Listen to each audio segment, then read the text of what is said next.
เจริญสุขเจริญธรรมศรัทธาญาติโยมสาธุชนทุกท่านมื้อนี้อาตมาภาพก็ถือโอกาสมาบอกข่าวเราบุญเชิญชวนทุกท่านมาร่วมเอาบุญกฐินสามัคคีที่วัดอบมาพุทธาวาสซึ่งงานบุญจะได้จัดขึ้นในวันที่25-26เดือนตุลา2025ที่วัดอบมาพุทธาวาสกำหนดการงานบุญกฐินสามัคคีก็มีดังนี้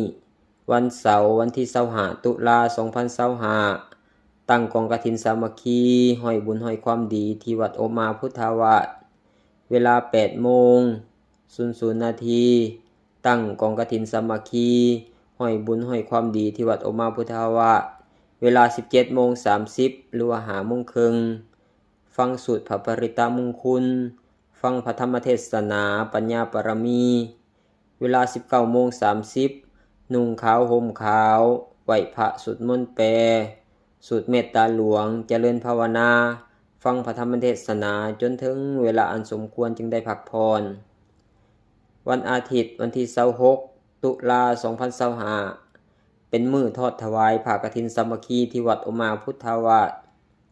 ตอนเช้าเวลา 6:30 เต้าโฮมพระสงฆ์สามเณรออกตนญาติโยมทั้งหลายเวลา 7:00 น.ไหว้พระหับศีลถวายทานและตักบาตรพระสงฆ์108 องค์เวลา 9:30 แห่ผ้ากฐินสามัคคีและผ้าบริวารทั้งหลายอ้อมรอบศาลาโรงธรรม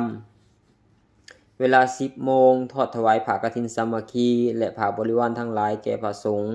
ฟังพระธรรมเทศนาพละอานิสงส์การสร้างบุญกฐินสามัคคี